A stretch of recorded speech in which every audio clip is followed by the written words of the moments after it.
la paz de Dios sea con ustedes, amigos, amigas. Bienvenidos a su programa Cultura y Conocimiento del Islam.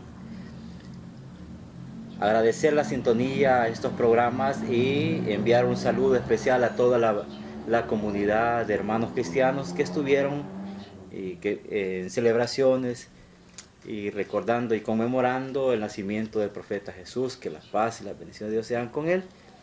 En esta ocasión vamos a tocar un tema siempre manteniendo la modalidad de los mensajes que nos están enviando nuestros hermanos y amigos al WhatsApp, un instrumento que ha servido de mucha ayuda, donde con más privacidad pueden mandar una pregunta o una inquietud. Bilal, bienvenido, unas palabras para los amigos. Un saludo especial para todos los amigos que nos siguen, que ven estos programas a través de las diferentes redes sociales, que hoy ya no solamente estamos transmitiendo o estamos publicando estos pequeños videos en Facebook, sino que también ya pueden encontrarnos en YouTube, pueden encontrarnos en Vimeo, pueden encontrarnos también en Dailymotion. Próximamente también en otras plataformas pueden mandarnos mensajes, como ya has apuntado en la introducción, a través de Telegram, a través de WhatsApp y a través de otras redes. Así es que un saludo muy especial para todos los amigos y reiterar lo que acabas de mencionar, que muchos cristianos, especialmente los que pertenecen a la Iglesia Católica Romana, se encuentran de celebración. De hecho, el día de ayer fue un día festivo, un día de celebración para la gran mayoría de cristianos que pertenecen a la Iglesia Católica. Como tú decías, el día de ayer, día martes, que estuvieron ellos celebrando por la noche el nacimiento del profeta Jesús. Bien, Bilal, hay una serie de inquietudes que han estado surgiendo a raíz de los programas que hemos estado subiendo. Hay muy buenos comentarios, como también nos faltan comentarios de alguna manera comprensibles, porque a veces no comprende la gente de lo que se habla, o no razonamos para escribir lo que se nos viene en mente sobre algún tema en específico. Así que agradecemos a los amigos que han estado enviando sus comentarios, a los hermanos que han estado acuciosos, compartiendo la información que les hemos estado proporcionando en la internet. Máximo que hoy tenemos un abanico de opciones para poder siempre estar en sintonía de estos programas. Como te decía, Bilal, vamos a aprovechar de escuchar el audio de un hermano que nos hizo llegar, y en base a eso vamos a hacer una discusión. Prácticamente es el tema que vamos a tener en esta ocasión, y escuchemos el audio y en base a eso vamos a ver el tema de discusión este día. Hola hermanos del programa Cultura y Conocimiento del Islam en El Salvador. Mi nombre es Héctor Flores y tengo una pregunta. ¿Tienen los musulmanes un solo Corán? Gracias y saludos. Bueno, escuchamos la pregunta del hermano Héctor, que decía si tienen los musulmanes un solo Corán. Y esta pregunta trae a cuenta, Bilal, que en YouTube encontramos un video de un escritor, persona en el mundo de escritores bastante respetado, pero más sin embargo que haciendo un comentario, bueno, no sé con qué intención lo hizo, en vista del momento, tal vez pudo haberse salido de contexto.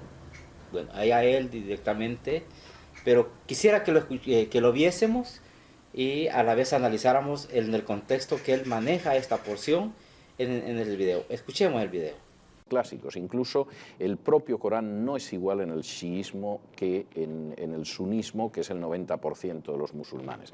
En su mayoría sí, pero por ejemplo hay aleyas, versículos del Corán que aparecen en las versiones chiíes que no están en el Corán suní y que son generalmente aleyas que hacen referencia a la legitimidad de Alí como sucesor de Mahoma. O sea, algo que le da un distintivo a ese grupo en particular. Sí, Bueno, después de escuchar el video y la relación que tenemos en cuanto al planteamiento que él hace y la pregunta que hace el hermano, ¿qué podrías tú decir en este aspecto? Bueno, hay que comenzar, creo yo, poniendo en contexto a muchos de los amigos que nos ven. Y definitivamente que estamos ante un caso bastante interesante. La persona del video es, como lo acabas de apuntar, un reconocido escritor español. El nombre de este escritor es César Vidal, conocido sobre todo en estos tiempos por escribir muchos libros con temática cristiana evangélica. De hecho, él anteriormente no solamente fue católico, sino que también perteneció al movimiento de los Testigos de Jehová. Y hoy en día es un conocido ponente y es un conocido autor de libros, como decíamos anteriormente, de temática sobre todo cristiana. Se presenta César Vidal como historiador, se presenta también como conocedor de temas geopolíticos y es frecuentemente invitado a programas de entrevistas y a programas radiales que son prácticamente parte de todo ese entramado que hoy es bastante grande y fuerte de medios de comunicación también de ideología cristiana evangélica. Pero obviamente nosotros sabemos que no todos los cristianos evangélicos interpretan la fe de la misma manera. Parece que César Vidal y las personas y estos medios de comunicación que lo suelen invitar, parece, no podemos asegurarlo, pero parece que pertenecen a esa línea que se está haciendo popular hoy en América Latina de grupos conservadores, de evangélicos, que están involucrados incluso en temas que tienen relación con la política, ¿no? Ya lo hemos visto en algunos otros países de América Latina. Bolivia tenemos un caso ejemplar en ese sentido. Tenemos también incluso Costa Rica, que hace poco, las últimas elecciones, un candidato presidencial era precisamente un representante de las iglesias cristianas evangélicas, no de todas, pero sí de un grupo importante. Brasil igual. En El Salvador tenemos agrupaciones también que son patrocinadas por estos movimientos neosionistas que son prácticamente originarios de los Estados Unidos y que están patrocinando toda esta clase de grupos que son muy conservadores y que bueno, están gastando un buen dinero en medios de comunicación y también en patrocinar a algunas personas como César Vidal. Respetable César Vidal en su rubro, en el rubro de lo que es el pensamiento y a lo mejor la historia del pensamiento y la evolución del cristianismo. Pero hay que tener cuidado porque resulta, Gafar, que así como él, en El Salvador también tenemos la moda aquella de los columnistas que se hacen pasar por expertos en cuanto tema les pongan enfrente. Correcto, sí. Y no tienen reparos ni tienen pudor en hablar, dar su opinión de temas que desconocen a profundidad. Ahí hemos visto, por ejemplo, columnas, entrevistas de personajes involucrados de alguna u otra forma con la política nacional que se hacen pasar incluso como expertos en geopolítica del Medio Oriente. Ahí tenemos a Paolo Luers, Sandra de Barraza, ahí tenemos a el ex director de Medicina Legal que dijo que había leído no sé si 15 o 20 veces el Corán y quedaron en evidencia e hicieron el ridículo internacional. En el caso de César Vidal es todavía más grave porque César Vidal es un personaje internacionalmente reconocido como un historiador. Hay personas que han puesto en duda algunos de los títulos con que César Vidal se presenta ante los programas de televisión y radiales, pero no vamos a entrar en esa situación porque no es el tema que nos compete. Pero bien, en ese video, o en ese extracto del video que acabamos de ver, claramente ha quedado establecido que aquí hay dos cosas, Gafar. Y bien lo decía hace ya varios años un afamado psicólogo social e intelectual salvadoreño español, que de hecho es parte de aquellos mártires de la compañía jesuita de la UCA, Ignacio Martín Baró. Él decía que nosotros como seres humanos no solamente somos consumidores de cosas, sino que también hay cosas que nos consumen a nosotros. Y dos de las cosas que nos consumen actualmente, que devoran de alguna forma nuestro ser, son la mentira y la mala fe. Parece que con este señor César Vidal se juntan esas dos cosas. Por un lado mentir y por otra tener mala fe. Porque no solo se trata de mentir, porque uno a veces puede caer en esa trampa, pero hacerlo sin intención. Pero aquí es difícil que alguien como César Vidal mienta sin una intención específica.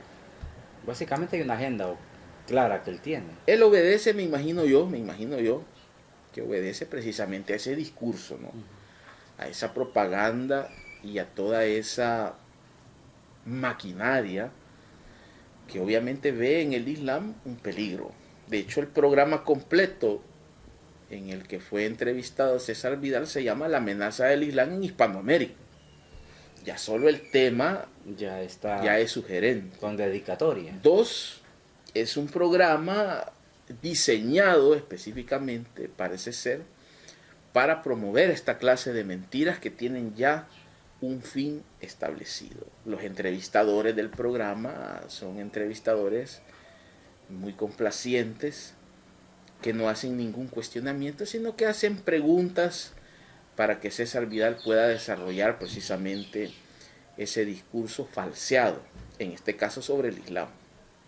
Pero allí acabamos de ver que César Vidal ha afirmado algo de lo que no tiene evidencia, y ha afirmado algo que el 100% de los musulmanes, y en esto creo yo estar seguro, tener certeza, el 100% de los musulmanes rechazan esas afirmaciones. Y lo mejor de todo esto para nosotros como practicantes de la fe es que podemos hablar con el Corán en la mano. Es decir, que lo que afirma César Vidal en ese espacio se puede, digamos, refutar con hechos y no solamente con palabras. César Vidal ha dicho claramente que hay un Corán que utilizamos los chiitas que es diferente al que utilizan los suníes y otras escuelas de pensamiento dentro del mundo islámico. Y esto relacionado también con la pregunta que nos hizo llegar el amigo Héctor Flores, que nos pregunta si los musulmanes tenemos un solo Corán. A lo mejor, pienso yo, que debe haber muchas personas que se deben preguntar si a nosotros como musulmanes nos pasa lo mismo que le sucede al mundo cristiano. Que hay versiones de versiones. No solo hay diferentes traducciones bíblicas, sino que hay, por lo menos aquí, en estas partes del mundo, hay 2 ediciones de la Biblia con una diferencia notable en cuanto al número de libros que contiene el escrito sagrado. Ahí tenemos la que se le denomina Biblia católica, que tiene más libros que la Biblia que utilizan los movimientos protestantes y evangélicos en El Salvador. De interpretaciones mejor ni hablemos, porque hay cientos de interpretaciones de la Biblia, pero lo más evidente es que una versión bíblica tiene más libros que otra. Entonces ahí sí hay una diferencia notable. Y seguramente muchos amigos se preguntarán si en el Islam nos pasa algo parecido. La respuesta a esa interrogante, Gafar, es más o menos sencilla, en el sentido de que cualquier persona que visite hoy en día un centro islámico, ya sea este sunita, ya sea este chiita, ya sea este sufi, se va a encontrar con que el Corán que se utiliza es el mismo. 114 capítulos, más de 6.000 versículos y más de 300.000 palabras contenidas en el texto sagrado, hablando de los mismos temas desde el principio hasta el final.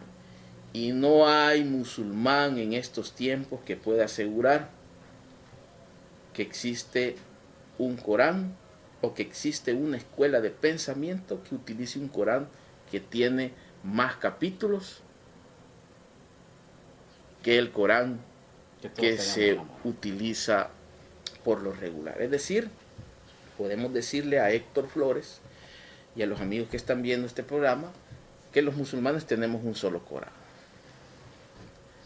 Pero hay que aclarar algunas otras cosas. ¿De dónde surge, por ejemplo, esa idea que los musulmanes chiitas, por ejemplo, tienen un Corán diferente al que tienen los musulmanes suníes? La historia de la recopilación y el ordenamiento coránico también tiene sus etapas.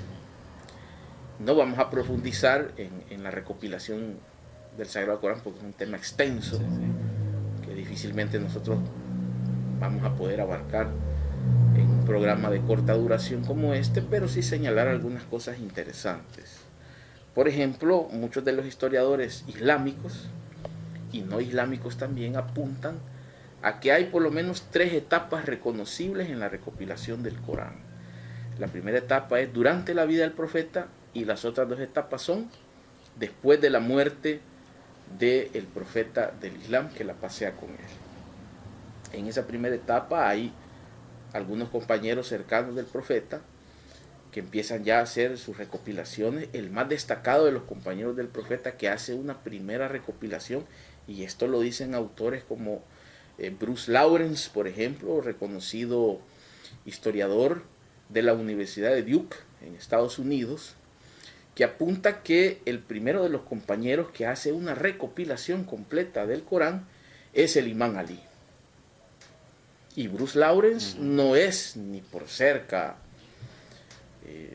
alguien que nosotros podamos decir que pertenece a la línea de pensamiento chií. De hecho, es un historiador que no tiene filiación religiosa islámica, es decir, no es musulmán.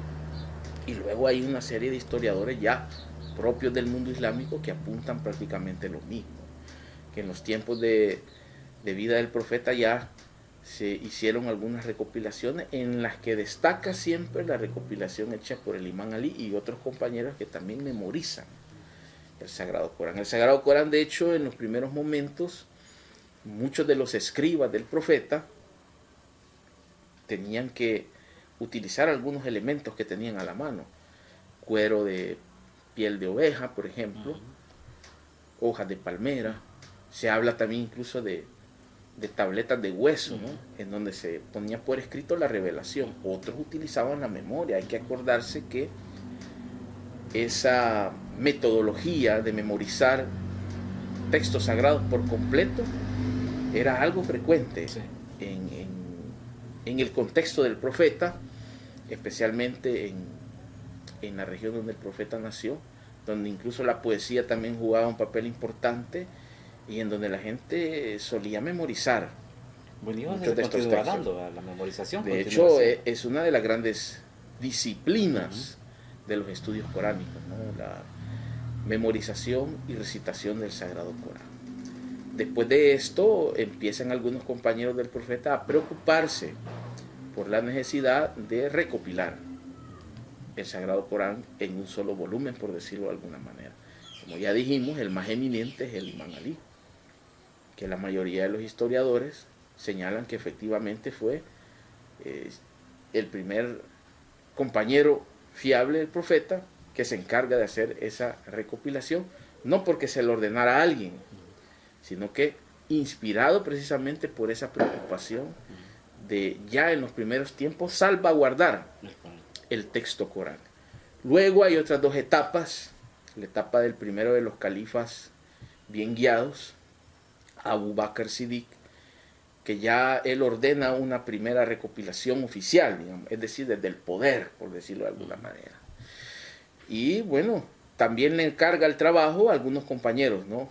Entre ellos Said ibn Tabit, que era un compañero también del profeta, a quien de alguna manera se le delega la misión, y hacen una primera recopilación que, si se compara con la que tenemos actualmente, la diferencia era nada más de orden cronológico, es decir, de ordenación, no de contenido.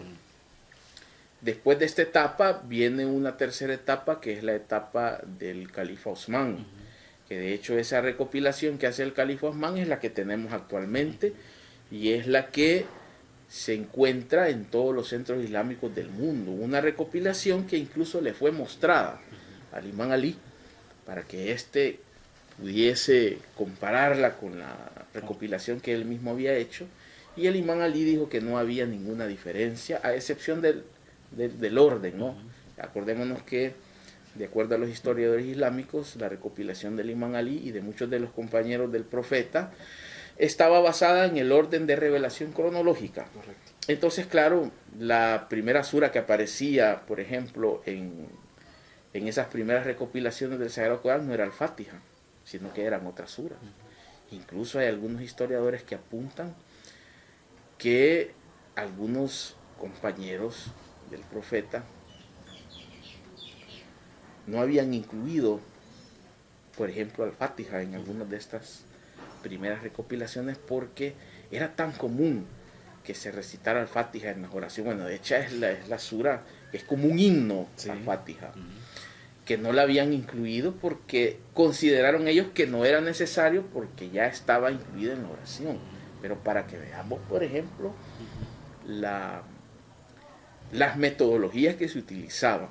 Pero volviendo al punto, el imán Ali da su visto bueno y dice que no hay ninguna diferencia entre su recopilación y la recopilación que delega o que encarga el califa Osman, que es el tercero de los califas llamados bien guiados en el sunismo. Hay que acordarse que el chiismo tiene su propia estructura en cuanto a la sucesión profética que difiere.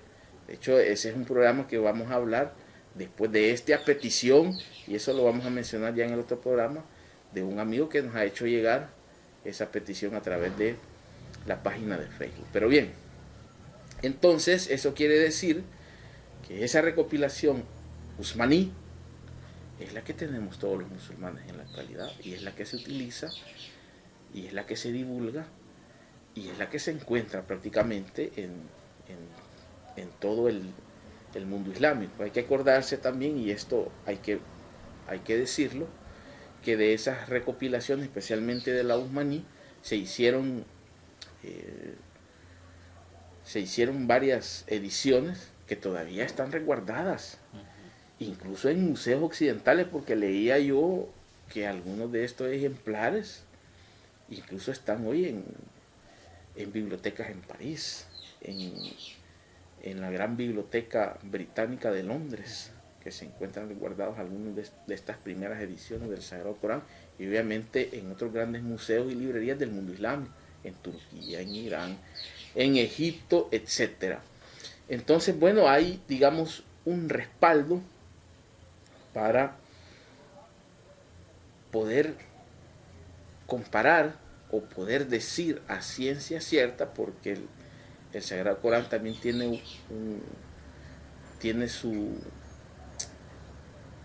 digamos, tiene su propia ciencia del texto, y entonces hoy se puede determinar, en base a esos originales que todavía se conservan, hoy se puede determinar con seguridad si las ediciones que están saliendo del Corán corresponden.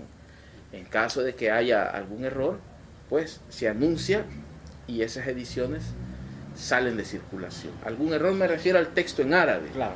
Porque ese es el idioma de la revelación, y en ese idioma fue no solamente revelado, sino que fue escrito también por estos primeros escribas. Con esto que tú comentas, Bilal, básicamente viene a destruirse toda aquella idea que manejan muchos medios, que el Corán no hay originales de él. De hecho, he visto en muchas páginas en el internet, algunos programas en YouTube que dicen que no se contempla o no se tiene en el poder Coranes originales desde su periodo. Pero con eso tú que estás comentando, básicamente se les está desmoronando todo ese discurso que manejan en el aseverar que no hay originales del Corán. Sin embargo, tú ya estás haciendo las aclaraciones donde pueden encontrarse, si es posible hasta son de contacto visible por la gente.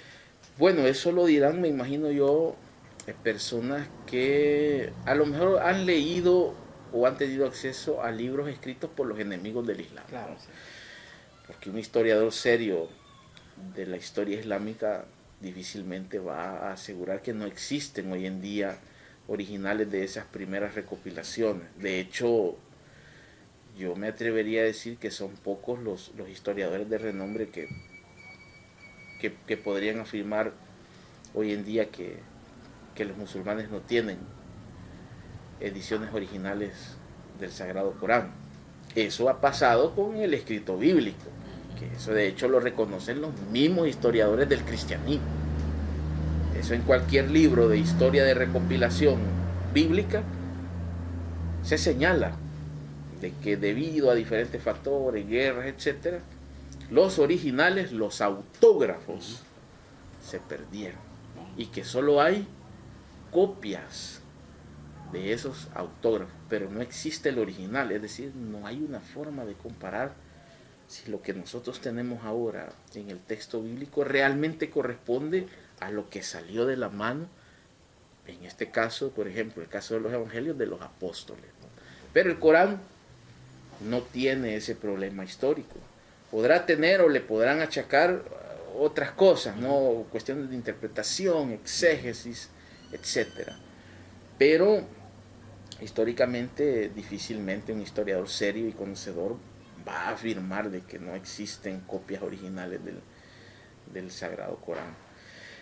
Hay otra cosa, Gafar, que me gustaría compartir con los amigos. Algunos más avesados a lo mejor ya lo saben, pero es necesario que nosotros lo digamos. Seguramente César Vidal basa su afirmación en dos cosas.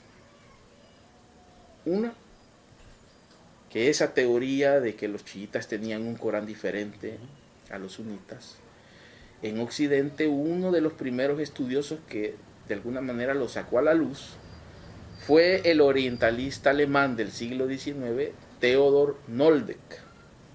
Él escribió un libro que es una enciclopedia que se llama La Historia del Corán. En una parte de esa enciclopedia, que yo creo que no ha sido traducida al español, creo yo, pero sí está traducida al inglés porque fue escrita originalmente en alemán. Ahí plantea Theodor Noldeck que en el siglo XVII se encontraron unos textos en los que se hacía referencia, y no solamente referencia, sino que se encontró, digamos, el texto de unas supuestas suras del Corán, unos capítulos denominados o traducidos como las suras de la luz, en las que se hace énfasis directo de que Alí es el sucesor del profeta del Islam. Pero el mismo Theodor Noldeck aclara que se tratan de fabricaciones y que ninguno de los grandes sabios del chiismo jamás ha declarado valederas que esas suras sean. De hecho, casi ni se mencionan en ningún tratado de los grandes sabios islámicos del mundo chiita. Es decir, que si esas suras fueran verdaderas y los sabios chiíes supieran de la autenticidad de esas suras, a estas alturas ya hubiesen libros, tomos, miles de conferencias y reclamos sobre esas suras. Sin embargo, ninguno de esos grandes sabios ha declarado la autenticidad de esas suras. El mismo Theodor Noldeck dice en esa edición en inglés de la Historia del Corán que se trata de fabricaciones muy posteriores a las recopilaciones coránicas. Esa propuesta, te decía, de Theodor Nolde fue retomada por un reconocido orientalista español, Juan Bernet, que en su introducción a la traducción del Corán, que él mismo hizo, plantea esa parte de la obra de Theodor Nolde. De hecho, él menciona, y hace una traducción al español de la supuesta sura, ¿no? Me imagino que César Vidal ha de haber leído esa introducción, pero lo malo de César Vidal, en este caso, es que ni siquiera le da crédito. Sí. Es decir, ni siquiera menciona que no es idea de él. No hace una referencia de dónde está. Ni siquiera hace una referencia de dónde sale esa idea. Simplemente tira la idea, obviamente con la intención de crear confusión. Sí, de hecho lo logra, pues. De hecho, me imagino yo que en algunas personas que desconocen la historia coránica, la historia islámica, seguramente es una idea que a lo mejor se ha quedado allí como adherida un poco, ¿no?, en su pensamiento, y seguramente muchos se preguntarán si realmente los musulmanes tienen un solo Corán, como es el tema de este programa, que es precisamente el resultado de la pregunta de Héctor Flores, ¿no? Que bien, pero es interesante y es importante aclarar que los musulmanes tenemos un solo Corán. Excelente.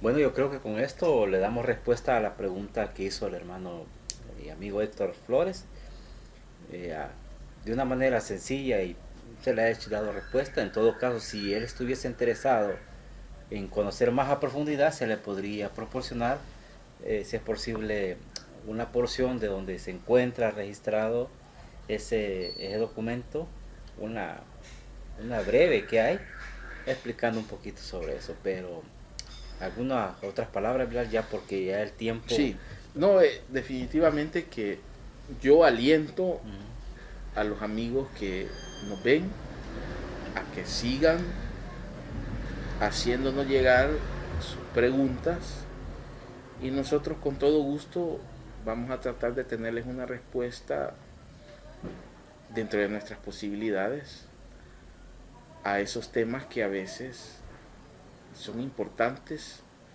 y que es necesario que nosotros como musulmanes no solamente los manejemos, sino que los podamos compartir con los amigos que hoy a través de la tecnología nos acompañan. Excelente. Bueno, amigos, como ya dijo Bilal, se ha dado una breve respuesta a lo que el hermano Héctor estaba consultándonos, y más sin embargo les invitamos a seguir con ese ánimo de preguntar, porque de esa manera vamos a construir conocimiento.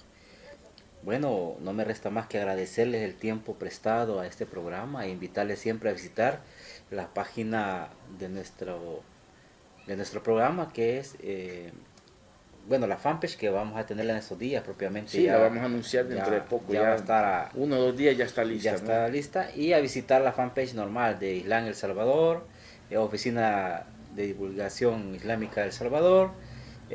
Ahí van a aparecer todas acá, y el blog que tenemos donde pueden ustedes descargar libros, que es islam503.blogspot.com. Así que para que ustedes estén en sintonía siempre y en contacto nuestro, y el WhatsApp, claro, que es el que está apareciendo en la parte de acá arriba, va a estar apareciendo, y al final de este video vamos a tener un desplegado donde están todas las redes sociales para poder ustedes tener un acceso más puntual sobre ello. Así que no me resta más que agradecerles, y que la paz y las bendiciones de Dios sean con ustedes. Nos vemos y escuchamos el próximo viernes, primeramente Dios así sea. Cuídense mucho.